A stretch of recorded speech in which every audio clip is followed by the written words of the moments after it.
Glyn, you just released your instructional, haven't you? Breathing to Win. Yep. So why don't you tell us a little bit about that? Yeah. So, I mean, essentially, I went and trained with Hickson in 2017, and I really didn't want to do any of the self-defense stuff that he teaches, if I'm honest. I kind of like had done a lot of mixed martial arts, a lot of judo, a lot of wrestling, striking, everything like that. Definitely didn't want to do the self-defense.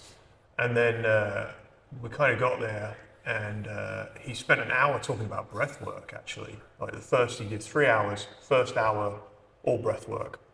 And he basically said the single most important thing in his jiu-jitsu career, in terms of winning, beating all these top guys, was his ability to breathe versus theirs. And he talked about how he used breath work as a weapon and strategic weapon. But he also explained as well how much breath work improves your life, really. And he was saying, you know, if you own an academy, you know, there's a real opportunity with breath work to not just teach people jiu-jitsu and how self-defense and fitness and become, you know, physically stronger and physically more confident, but also the whole thing of using breath work to get to sleep at night, you know, particularly when you're under a lot of stress. You wake up in the middle of the night, all those sorts of things. And so essentially, you know, Breathe to Win on BJJ Fanatics is really about, there are a lot of courses out there that are doing kind of like yoga for BJJ. So there's a lot of that out there.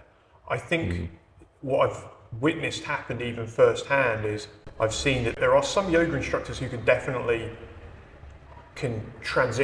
make the transition of what they understand in yoga to jiu-jitsu, and there are some that just simply can't. And you know, we had a BJJ black belt come down who we talked a little bit about breathwork before, and he was like, oh, you know, it's like that Marcus Aurelius thing. You can't teach somebody something that they think they already know.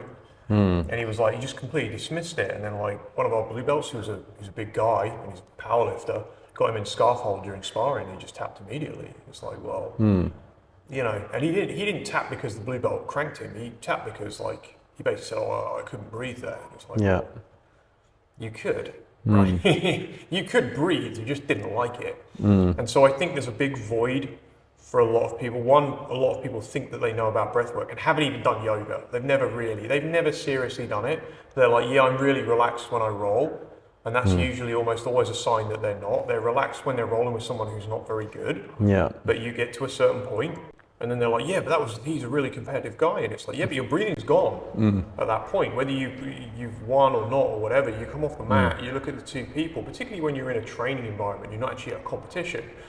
Like, people are training for different goals, and sometimes you'll watch two people come off the mat, and you can see, like, there's one person who's barely breathing, like, hard at all. They nasal breathe, they look like, you know, fine, and the other one is like, and they might be the same belt level, and the same weight, and the same height, roughly the same age, but to me, it's pretty obvious who's got better jiu-jitsu. And it's certainly obvious who's got better breath work. And this is the whole point, really, is that by slowing down, by completely slowing down your breath work, rolling with people like it isn't the World Championships in training, that is how you're going to get better. And it's very hard at the beginning for white belts and blue belts to relax. And so equally there, I think they need actually a training program at home to actually start doing some of the types of breath work that I'm coaching, opening up their rib cage. Their rib cage isn't so tight. You get guys who are very muscular, but the minute you lay on their diaphragm, they go in, they're tapping, and it's because this is just sort of so compressed. There's a whole chest expander exercises. You know what I mean? They're not to build muscle. They're to open your chest out to allow for a bigger rib cage. Because you know, in guys that are muscular advanced lifting, you want to open up your rib cage because you look better aesthetically. And you breathe. Yeah, exactly. Yeah. I mean, what you said there, Glyn, about obviously I'm white belt. I understand that. You know how hard it is when you're at the bottom. I mean, we were just rolling this morning, and Billy, who's purple belt, he's quite. He's got kind of a judo background, hasn't he? So but he's a lot better than me. And if most of the time I was on the bottom with his weight. I think I have done quite a bit of breathing work, so I do a lot of breathing with my meditation coach, which helps. It's slightly different, but I do agree, the more calm you are on the bottom, it's almost like you can think better, you're not panicking, and surely that's got to be an advantage, right? I think a lot of the time as well, one of the big things for me is it starts making you question how hard you grip a lot of the time. Yeah. And like even some of the grips that people take. Well, I do that. Yeah, even black belts, some of the grips sometimes people take are kind of useless, like in standing. You know, they're not blocking the shoulder, they're just gripping the lapel or the collar, you know, whatever you call it. They just start gripping. It's like, what's that actually achieving? Right? Yeah. And they're putting lots of tensions from it. And what it's actually really doing a lot of the time is just tiring them. They're not improving their position. Right. They're just becoming incredibly tense. Yeah. And they're burning energy. Yeah. And then by doing that and being like this, it's like, how can you do anything strategic? How can you learn when you're like this? If you're just like literally in the middle of basically doing some kind of like isometric hold, which is what they're doing while they're doing a lot of these things. And eventually a move comes, they try something, but it's like, what did this achieve in that moment? Well, I'd imagine if you're super rigid, you're also easier to control. Because if you're, you can hold. Partially true, definitely. Maybe hold base. Sometimes it's difficult because the person's gripping so hard, and if they are bigger and stronger and heavier, you know, you sometimes don't get long enough in a round for that to actually even. So if your gym runs 5-minute rounds, the shorter round duration you run, the more you encourage attributes, and it's exactly the same. It's the same thing in chess as well. It's like what John said. The tournament, because it's time bound, removes all the natural elements that would happen in the real world. So all of a sudden, when you're time bound, you're going 100 miles an hour because you're trying to beat the clock. Yeah. And John was saying that the quality of Jiu Jitsu goes down because you're trying to be. Your heart rate's rocketing. Yeah. And to some extent, that is what you kind of. You do need to do that. In a competition, it's sort of you've got to do. It's like wrestling. Yeah, and you've got that time limit, and your job is to come off there just having expended everything you can in that fight to make the other guy's life as miserable as possible, score as many points as possible, win the match. That's the whole point. But that still doesn't really scale. And like as brilliant as I think Buchecha is, like when he had that match against Roger Gracie, the actual from the minute the match hits the ground is 57 seconds. Right. So Hodger being on his back and tapping him. Yeah. And Buchecha's a brilliant technical player. Yeah. He's also a physical specimen. Yeah. But like that, there's a difference there in the efficiency. Yeah. And I think when you watch the likes of Hodger train, sometimes they'll switch it up, but a lot of the time he's not going that hard. Right. And so this is the whole point, is how much can you actually make work? If you roll a gunner, Nelson, it's the same. It's like so little tension when you roll a gunner.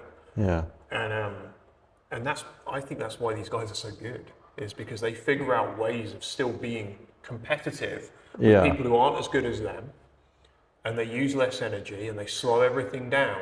And then they are basically playing chess, and they're observing everything you're doing, and they're completely conscious. Whereas if I'm in this kind of this zone, I'm in fight or flight. You know, that's not a way even to live. It's what you do when your life is at risk. But that isn't an average session. It's not going to optimize your learning. That's how I feel every roll, though. I mean, that's obviously I'm trying to loosen up, but you know, when you're at the bottom and you first, especially when you first start. I mean, you know, what else have you got? Right. You haven't got any technique, so you're literally down to surviving. I think this is the nice thing about it, is though what you're doing by doing meditation and by being conscious of this when you're doing jiu-jitsu, even just being aware of it, what you're actually starting to do is take this kind of like skill of trying to relax. Right? Well, which is obviously an oxymoron, but you know, you're becoming aware. You're creating awareness of this first of all, and then you're coming up with basically coping strategies to enable relaxation to occur, or to at least not be as stressed as you could be. Well, it's not natural to relax in that position. You know what I mean? So to relax, that is a training element in itself to relax. And it is like when I first started meditating with a coach, I couldn't do 2 minutes, let alone now I can do an hour and a half, you know. Right. Complete eyes shut meditation. In terms of the breathing, we do things like 1 minute breaths. So 1 breath every minute, which is quite a good one. Right. And the hard one is what you call reverse comebacker, which is instead of retention, it's the opposite. Expel your lungs completely and then hold that, which is painful, right? So yeah, even anything takes training. So for me, trying to relax on the bottom, I think is, it's not natural. It has to be trained. And then this is the thing, so you start seeing it in other areas, and what I find as well is that when you look at elite level people, you know, whether it is someone like Baz Rutten, who's now massively into breathwork, been a UFC He's also funny as hell, isn't he? Funny as hell.